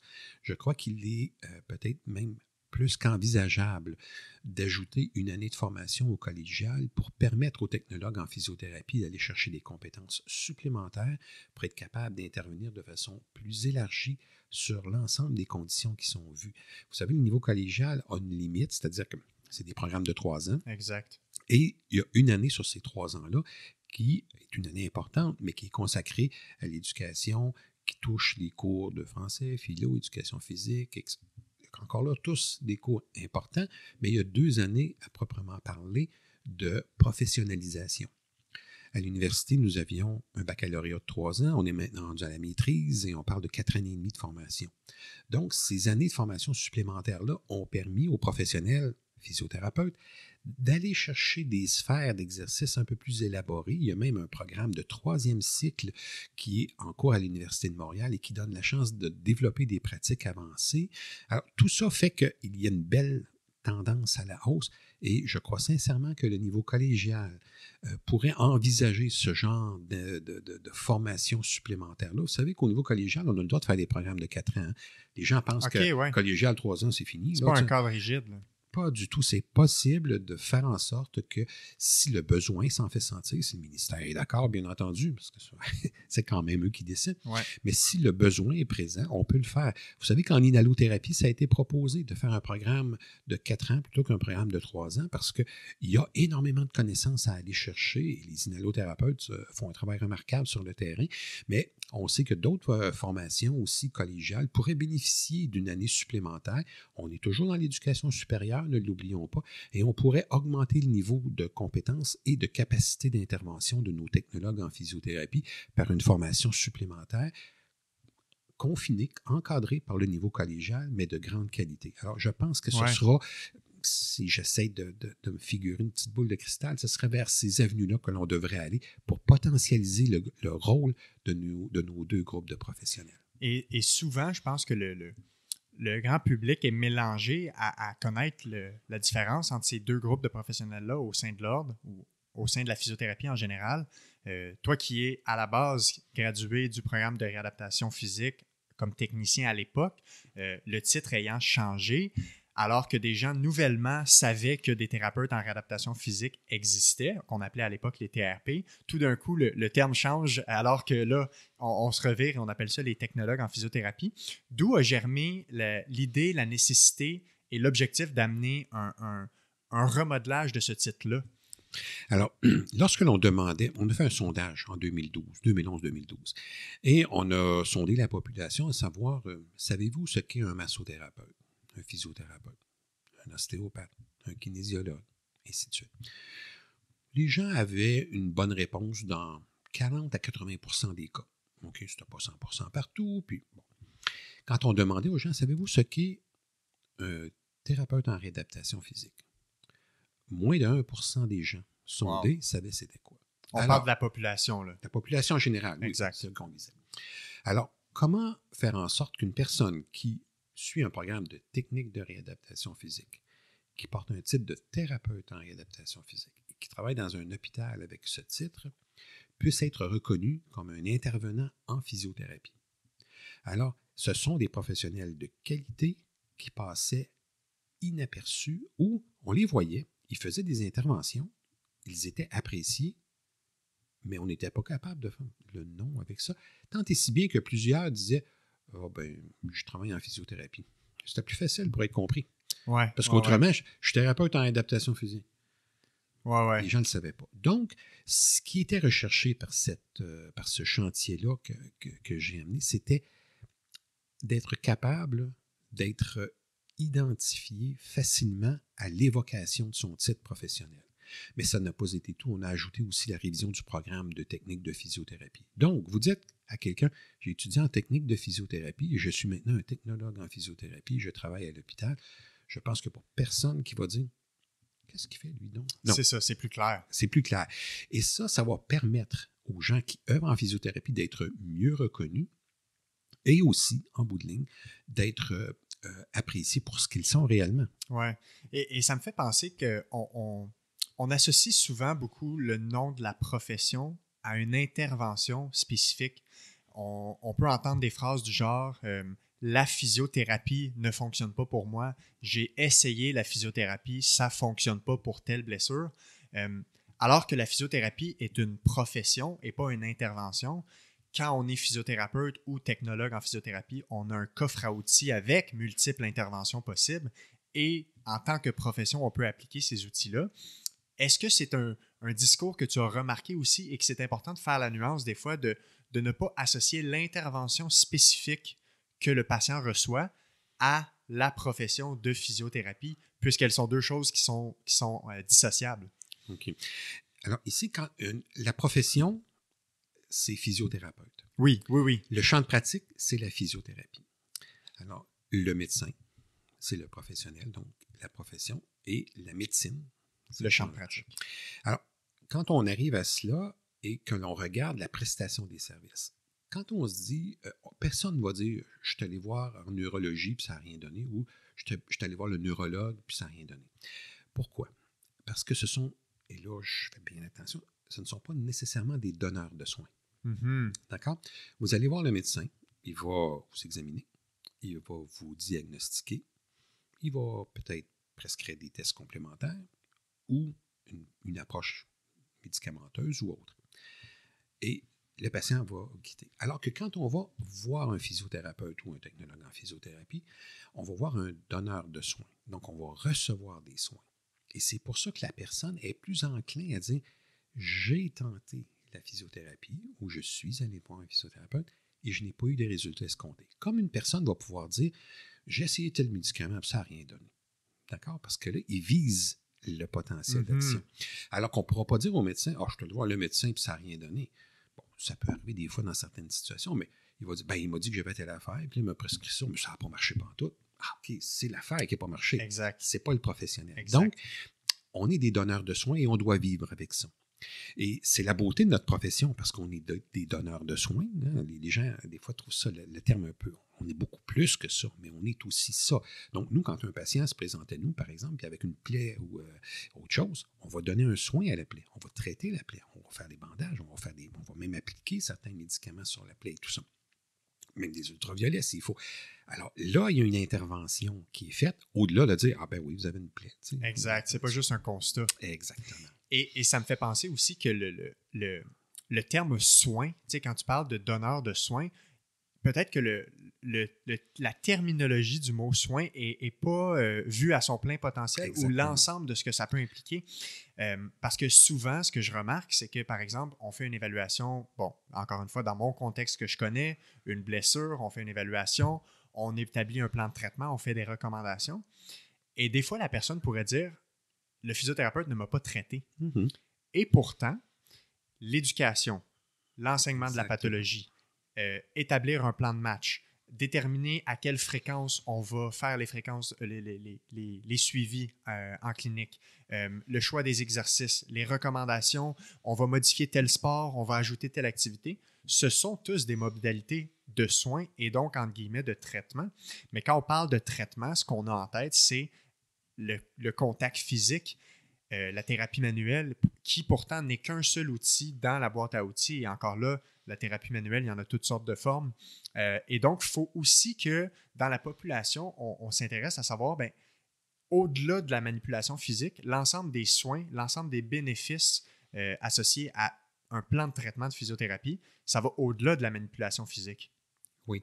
Et ça, une fois qu'on l'éclaircit dans l'esprit des gens, parce que si on regarde largement diagnostiquer un problème de santé ou identifier des déficiences et des incapacités, ce qui est plus nous, établir un plan de traitement, tout ça, on valorise beaucoup ce volet-là. Mais la prestation du service comme tel ou le fait d'offrir le soin aux patients, tout ça, généralement, on cherche à le confier à quelqu'un d'autre. On cherche à le donner à quelqu'un d'autre parce qu'on semble de ne pas lui donner toute l'importance et tout le potentiel que ça a. Alors, bon, là, je vous ai prescrit telle affaire. Comment ça va? Bon, là, vous évaluez bien, pas bien, mais d'offrir le service professionnel jusqu'au bout, incluant évidemment la prestation du soin thérapeutique qui vient avec, est crucial dans la formation que nous avons. On dépasse de beaucoup le simple établissement des déficiences et des incapacités. Exact. Ça, déficience, incapacité, voici, on va faire ça, c'est superbe. Mais la portion d'offrir le service professionnel demeure, dans sa partie traitement, là, évidemment, demeure primordiale pour nous. Et c'est ce qui va nourrir en grande partie la relation professionnelle, la relation thérapeutique qui est si précieuse pour nos soins. Et en même temps, c'est ce qui va aussi établir un lien de confiance probablement très solide. Et le patient, par la suite, il va venir voir puis il va être capable de s'en remettre à vous avec confiance. Exact. Par la suite, bien évidemment, il va poser des questions, on va l'éduquer, on va faire tout ça, là. Mais n'oublions pas ce volet-là. Et c'est peut-être pour ça que des gens disent, comme ce que tu viens tout juste de mentionner, j'ai eu la physiothérapie puis ça ne marche pas. Ouais. Et pourtant, si on allait voir un avocat et on n'avait pas gain de cause en cours, on ne dirait pas le droit ne fonctionne pas. T'sais. Mais je comprends. Puis c'est une belle explication que tu apportes la nuance associée au fait qu'on est vraiment un donneur de soins, entre autres, dans les différents rôles qu'on occupe. Oui, vas-y. Et ça explique aussi pourquoi les infirmières sont autant appréciées. Parce que ce sont vraiment des gens qui donnent des soins. Pourtant, il y a des infirmières spécialisées, il y a des gens excessivement brillants qui font des raisonnements cliniques de grande qualité, mais ils sont aussi des donneurs de soins. Et ça, la population en est consciente, elle est très sensible à ça, et c'est un volet qui leur permet d'avoir le taux de reconnaissance. Quand je parlais de confiance tantôt, ils sont très élevés. Oui, j'en doute pas, aussi. Effectivement. Et vous voyez que ça fait un tout. C'est pour ça que de notre côté, on ne doit jamais oublier ça. Non, effectivement, c'est un bon point. Je crois que c'est autour de l'année 2008, l'avenue de la maîtrise, si je ne me trompe pas, en 2008 exactement. Ça a commencé autour de 2008. Certaines universités ont pris une petite affaire plus de temps avant de l'instaurer, mais c'est autour de ça, oui. Quel impact ça a eu pour la profession? Effectivement, d'avoir une maîtrise qui est maintenant obligatoire à intégrer dans le curriculum universitaire pour graduer comme physiothérapeute? C'est majeur. Au Québec, on a fait le choix, contrairement aux autres provinces canadiennes, de faire une formation professionnalisante bac maîtrise en physiothérapie. Ce qui n'est pas le cas dans les autres provinces canadiennes. Hein. Vous pouvez faire un bac en kinésiologie, faire une maîtrise de 2 ans en physiothérapie et vous pouvez devenir physiothérapeute. À mon avis, c'est une très mauvaise idée. Et quand j'en parle à mes collègues ailleurs au Canada, ils sont, dans la plupart des cas, d'avis que ils sont d'accord. Ça serait une meilleure idée de faire un parcours professionnalisant bac maîtrise. Pourquoi est-ce que ça a été déterminant pour nous? C'est qu'au lieu de professionnaliser des gens sur 3 ans, on a eu 4 ans et demi. Quand on regarde la quantité imposante, ou je dirais importante, de connaissances qui se sont ajoutées au fil des années dans l'exercice de notre profession, dans notre champ professionnel, ça ne rentrait plus dans 3 ans, tant et si bien qu'on se retrouvait avec des bacs de 100 crédits, 105 crédits, 110 crédits. Ben là, on dit, écoutez, il y a un problème, parce que ça ne rentre plus dans 90 crédits normalement retrouvés dans un bac. Alors là, on n'a fait que simplement normaliser une situation qui était pratiquement sur le terrain. Et je crois sincèrement que le diplôme universitaire donnant accès au permis de physiothérapeute sera la maîtrise, mais je crois aussi que éventuellement une expertise par des programmes de 3e cycle, notamment l'exemple le plus concret qu'on a actuellement, c'est le DEPA, donc le diplôme d'études approfondies, le diplôme d'études professionnelles approfondies. Je crois sincèrement que ça va être une voie d'avenir pour une forme de spécialisation de la physiothérapie, que ce soit dans le domaine des pratiques avancées à l'urgence, en rééducation périnéale et pelvienne ou autre. Je n'ai pas à les déterminer, mais je pense que la formation initiale donnant accès au permis de pratique sera la maîtrise professionnelle et, le cas échéant, les niveaux d'expertise ou de spécialisation viendront avec des programmes de 3e cycle. Effectivement. Puis d'ailleurs, François Desmeules sera avec moi quelque part au mois de mars pour enregistrer un épisode où on va parler en long et en large des pratiques avancées. Donc, c'est pour ça que je ne voulais pas trop rentrer là-dedans aujourd'hui parce que lui, il est vraiment dans le cœur de tout ce programme-là et il est très au courant de la recherche ailleurs dans le monde qui a mené à l'implantation. Donc, j'ai bien hâte de parler de ça. Et on sait aussi que la maîtrise, qui est une maîtrise science, en termes de... Donc, fait avec un projet de recherche, ça donne aussi... Ça donne une petite coche de plus aux professionnels en termes de capacité au niveau scientifique, au niveau recherche.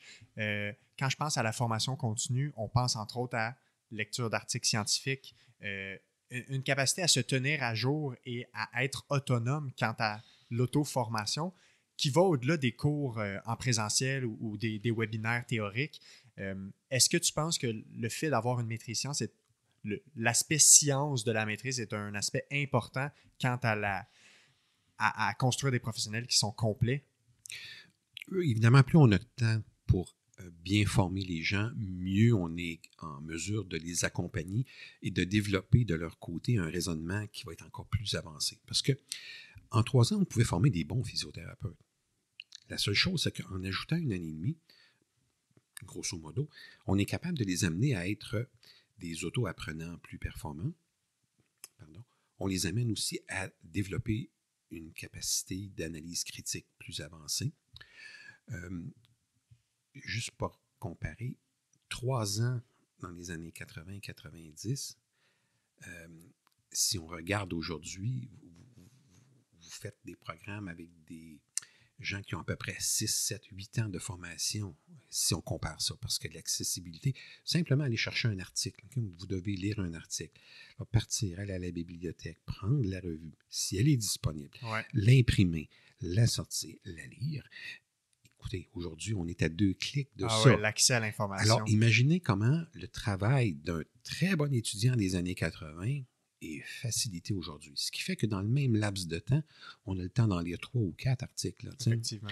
Et il y a même des sites où, je ne sais pas si vous avez eu la chance de voir, il y a toutes sortes de sites, que ce soit Pedro, que ce soit Cochrane, que ce soit... il y en a un tout nouveau en Australie, je crois que c'est DATI, D-A-T-I. Les gens vont lire l'article pour nous, vont l'interpréter et on a accès en peu de temps à la conclusion et à la solidité du document. Ça ne nous empêche pas de le lire au complet si on veut. Mais tout ça fait que ce 4 ans et demi-là est un 4 ans et demi remarquable. Donc, est-ce que l'année et demie ajoute? Oui. Ajoute en maturité aussi, mais ajoute aussi dans tous les autres volets qu'on vient de discuter. Et ça fait des cliniciens beaucoup plus, avec un esprit critique plus développé et aussi avec une capacité d'analyse, de réflexion et de jugement clinique nettement plus avancée. Alors, c'est surtout là que je vois le gain qui est fait.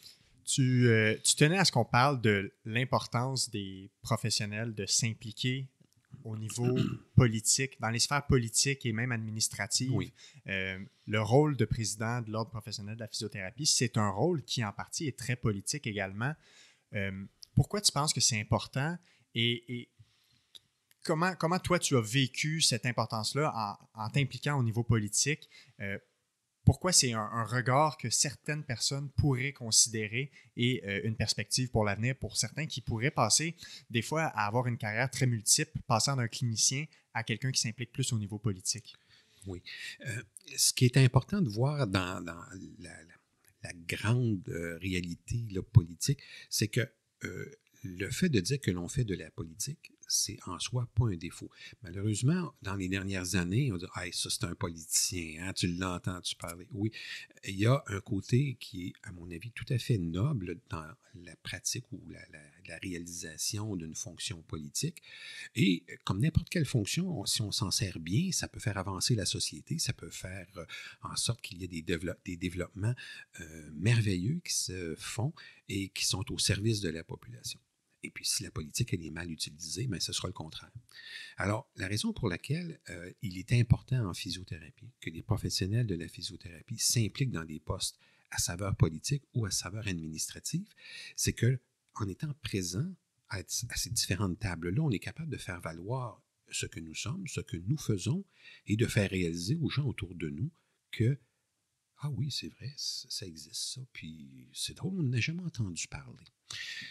Je donne un exemple bien simple là-dessus.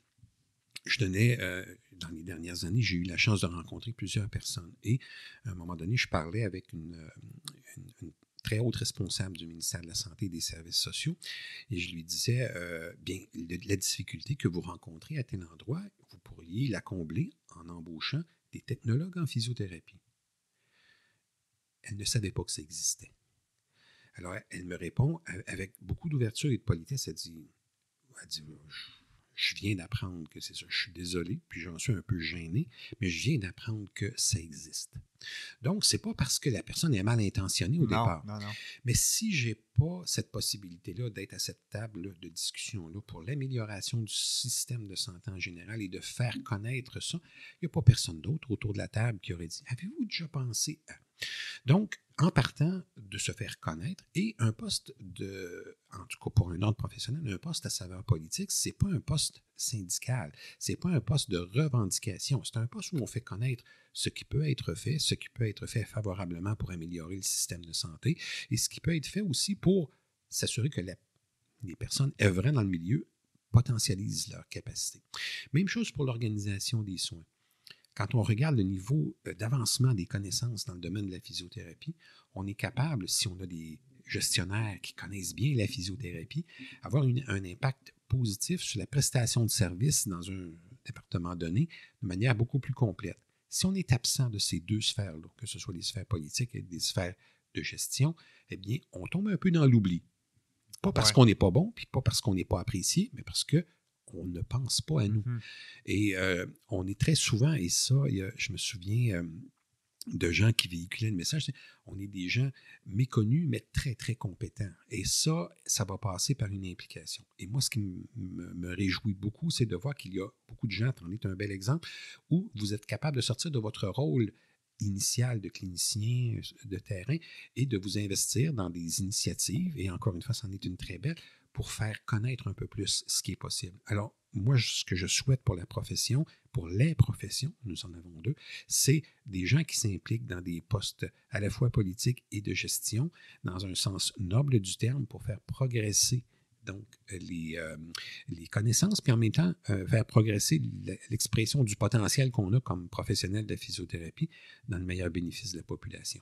Si je ne me trompe pas, à ce jour, on n'a pas encore eu un ministre ou une ministre de la Santé ayant comme profession, comme étant physiothérapeute. Non, au meilleur de mes connaissances. Ça ne s'est pas fait. Il y a des gens qui ont accédé à des postes dans la fonction publique et tout ça, mais très peu. En tout cas, je n'en connais pas beaucoup. Il y en a peut-être, là, et je ne voudrais pas porter ombrage à des gens qui l'ont fait puis que je ne connais pas, mais c'est peu connu, en tout cas. Ouais. Et on gagne beaucoup à nous connaître, ça c'est sûr. Parce qu'on pense souvent, quand on parle des acteurs clés dans le système de santé, que ce soit dans les médias ou peu importe, on va souvent avoir les mêmes noms qui reviennent, les médecins, les infirmières. Bon, là, on a beaucoup parlé des préposés également, avec raison. Chacune des professions ont un rôle clé à jouer, oui, dans la pandémie, mais aussi au sens large dans le système de santé publique. Mais le mot physiothérapeute, quand il sort à la télé, ça titille tout le temps mon oreille parce que je perçois le contraste avec les termes qui ressortent habituellement. Exact. Et comme là, on le dit souvent, on gagne à être connu, et parce que quand on est reconnu et connu, on est apprécié. On le voit par les données qui nous sont disponibles. Si on se tourne vers l'avenir, bon, toi, tu ne seras pas à la présidence, donc ton mandat se termine. Qu'est-ce qui s'en vient pour la physiothérapie? Tu as abordé quelques points, entre autres avec l'intelligence artificielle. On a parlé de TLR et adaptation. Si on se tourne vers les 10-15 prochaines années, qu'est-ce qui s'en vient pour notre profession? Alors, évidemment, là, c'est un jeu, hein, de se projeter dans le temps. C'est toujours difficile, surtout à la vitesse à laquelle évoluent les connaissances. On se dit, mon Dieu, 10-15 ans, c'est ambitieux. Ouais. Cependant, je vais me livrer à l'exercice, puis le temps verra. Exact. C'est des prédictions qui sont enregistrées, alors tout à on fait, verra. donc on verra ce que ça tient. Non, et c'est tellement important que quand on regarde aujourd'hui les plans stratégiques développés, les planifications stratégiques des entreprises, on ne dépasse plus 3 ans. Ouais, parce qu'avant, on faisait ça sur 5 ans. Ça Moi, évolue vite. Après 2 ans, tu seras même plus en phase. Ouais. Donc, mais pour revenir là-dessus, je pense que ce qui sera excessivement déterminant pour l'exercice de la physiothérapie, c'est tout ce que l'intelligence artificielle nous permettra d'obtenir, ainsi que la personnalisation des soins. Ce sont les 2 vecteurs qui seront probablement les plus déterminants dans l'avenir.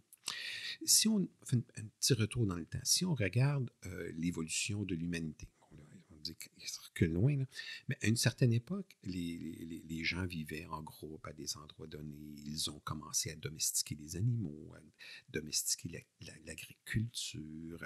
Et tranquillement, il y a des connaissances, il y a des savoirs qui se développaient, mais c'était ici et là organisé de façon beaucoup plus transmission orale, la connaissance. Là, tranquillement, bon, il y a l'époque des Sumériens, eux autres qui ont dit, tiens, si on écrivait ça, peut-être que ce serait utile, que l'on puisse le partager. Donc, au lieu, c'est mettons notre sage qui lui arrive un accident et on vient de perdre de la connaissance qui a été acquise pendant des centaines d'années.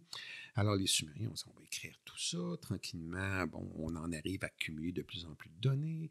On est capable de les gérer parce que l'informatique nous permet de stocker puis d'interpréter des données considérables.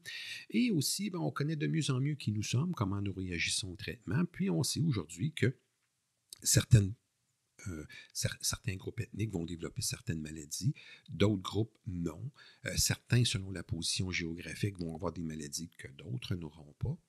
Un exemple très simple, je parle ici de la réalité nord-américaine. On sait que les pays nordiques présentent un taux plus élevé de sclérose en plaques. Bon. C'est des connaissances qu'on a, mais qu'est-ce qu'on fait avec ça? Exact. Comment ça s'intègre? Alors, il y a une masse imposante de données qui nous arrivent et que le cerveau humain ne pourra pas traiter. Parce qu'il y a trop de matière, il y a trop d'informations. Donc, cette information-là, qui nous est disponible, nous amènera, si on est capable d'utiliser l'intelligence artificielle à juste titre de belle façon, à optimiser l'analyse qu'on va faire de cette quantité phénoménale de données-là que l'on reçoit. Et on va être capable aussi de dire, parmi cette quantité phénoménale de données-là que l'on a, on va en tirer des apprentissages que l'humain va peut-être avoir une limite à un certain moment donné de faire. Et on va bien connaître l'individu et on va dire, pour tel problème de santé, selon tel type d'individu, voici le traitement le plus approprié. Ouais.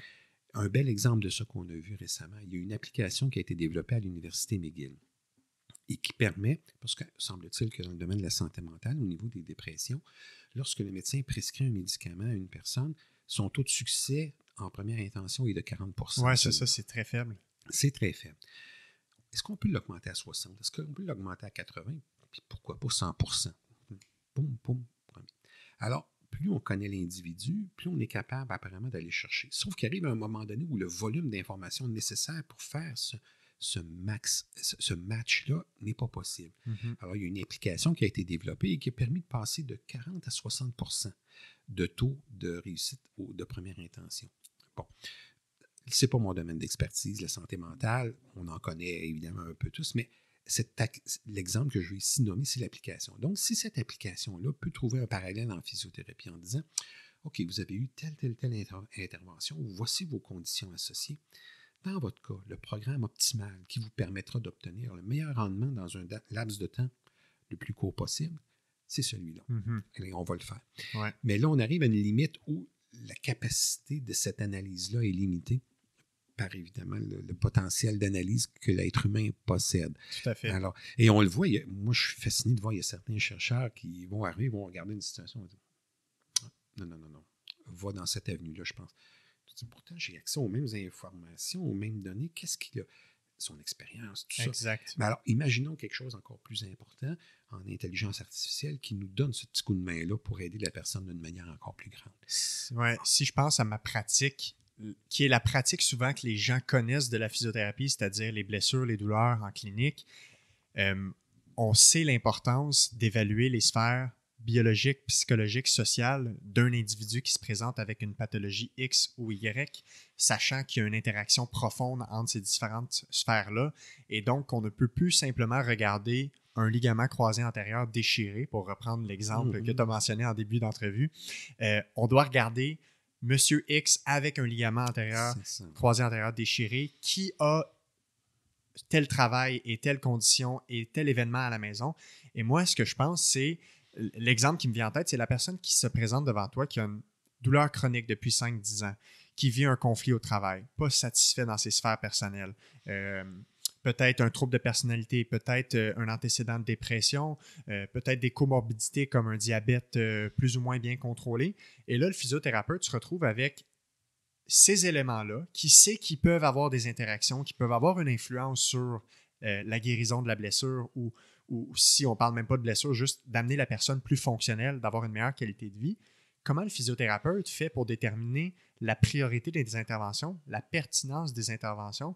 On a tendance à vouloir aider beaucoup et de changer la vie des gens quant à ce qu'ils se retrouvent tout d'un coup à faire de l'activité physique 4 fois semaine, à bien manger, bien dormir, gérer leur stress.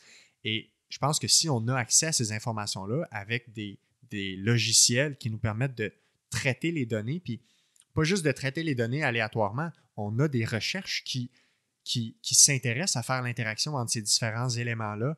Et je pense que ça, c'est vraiment prometteur pour nous amener à ce qu'on personnalise le plan de traitement pour chaque individu, sachant que l'aspect humain de la relation thérapeutique qui est essentiel à établir à avoir un bon pronostic et avoir une belle évolution ne sera jamais remplacé par l'intelligence artificielle.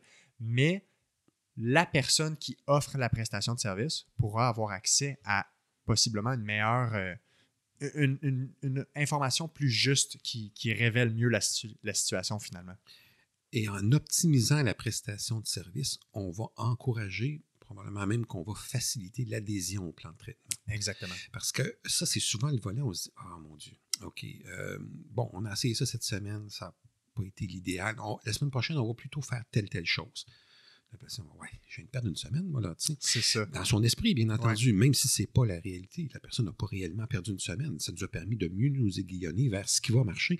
Mais si on est capable d'aller en chercher plus tôt, donc cette optimisation-là va nous permettre de faire des soins de meilleure qualité.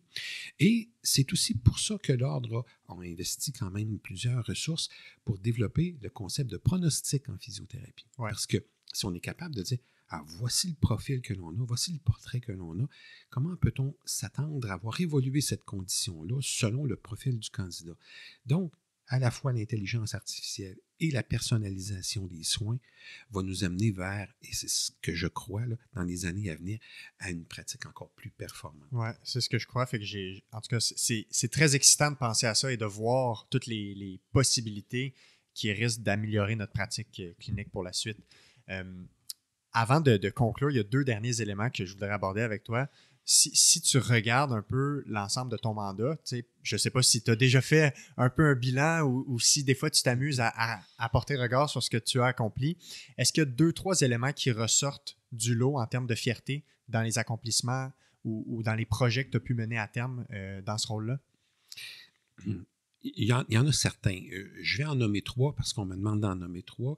Je ne sais pas si je vais faire une juste évaluation de l'importance que je vais leur donner, mais une des choses pour laquelle je suis particulièrement heureux, c'est celle d'avoir bien positionné la profession de technologue en physiothérapie. Donc, que ce soit par un programme qui est clairement identifié avec ce qui sera fait comme professionnel dans ce domaine-là, technique de physiothérapie, fait par des technologues en physiothérapie, d'avoir révisé la totalité du règlement 94M. Vous allez voir, l'article 4 du 94M permettra beaucoup plus d'activités par le technologue.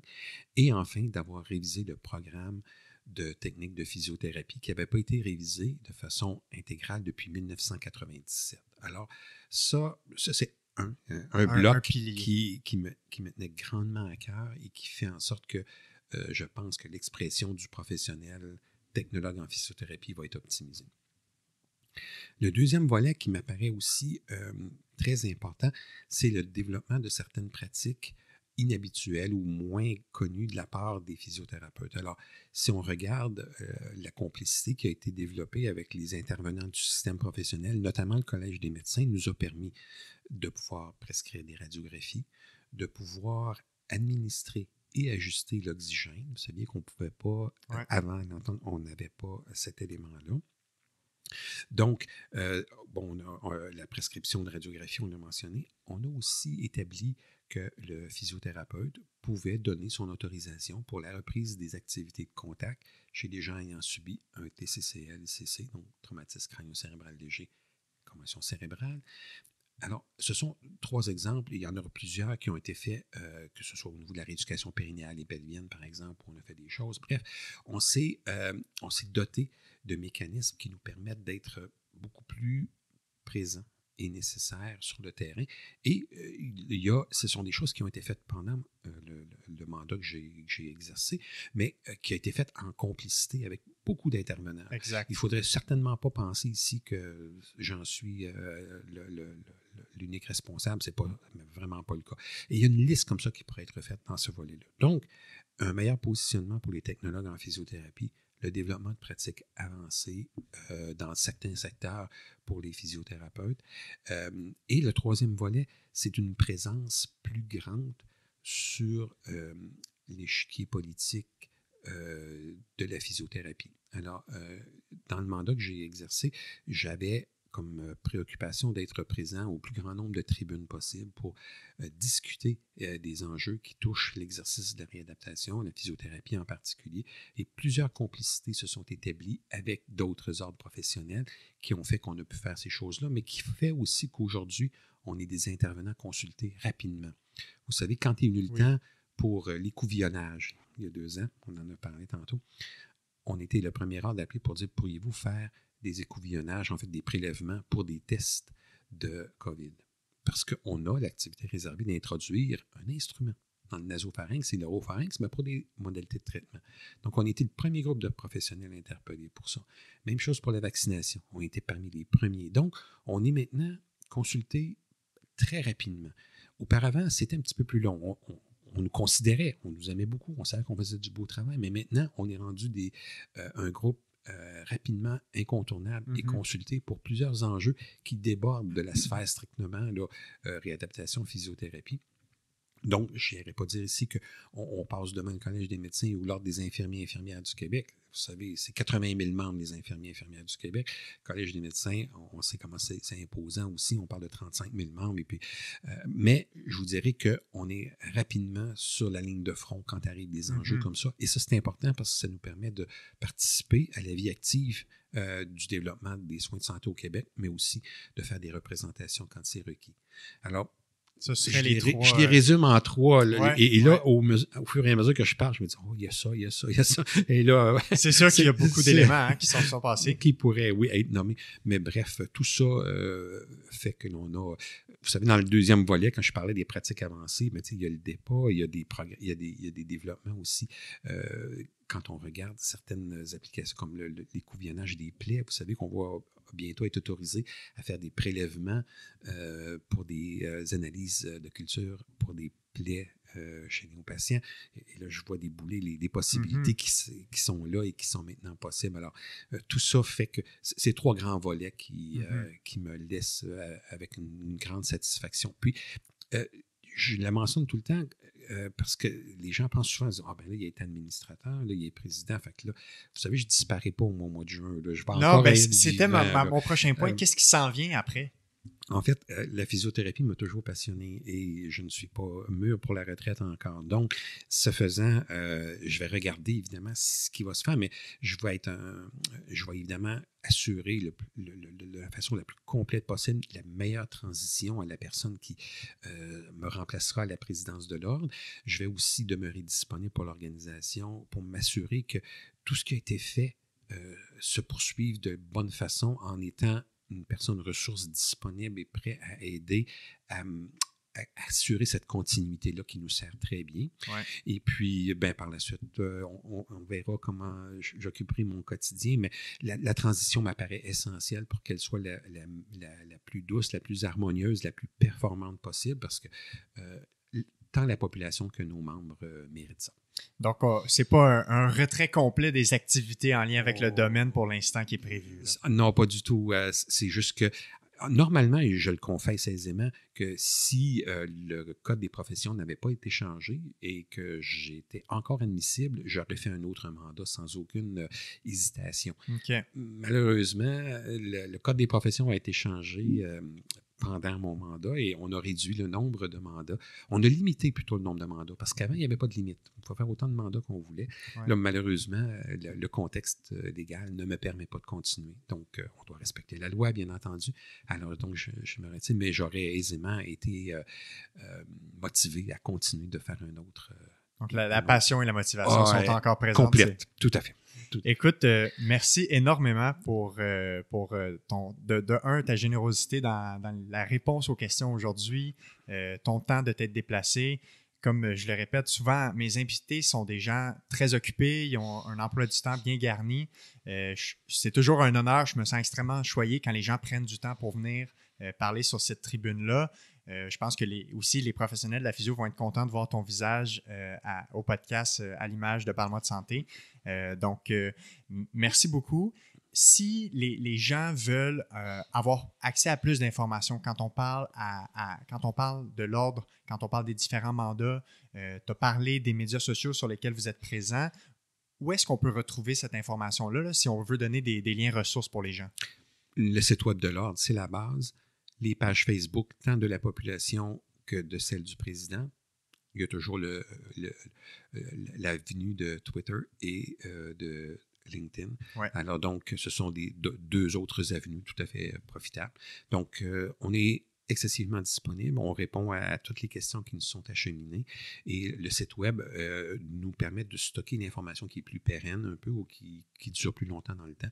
Autrement, les médias sociaux usuels.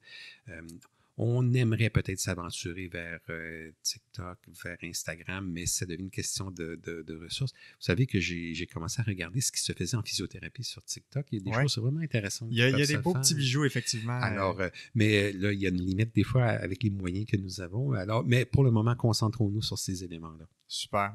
Merci encore une fois de ton temps. Merci beaucoup de m'avoir reçu. Ça me fait grandement plaisir.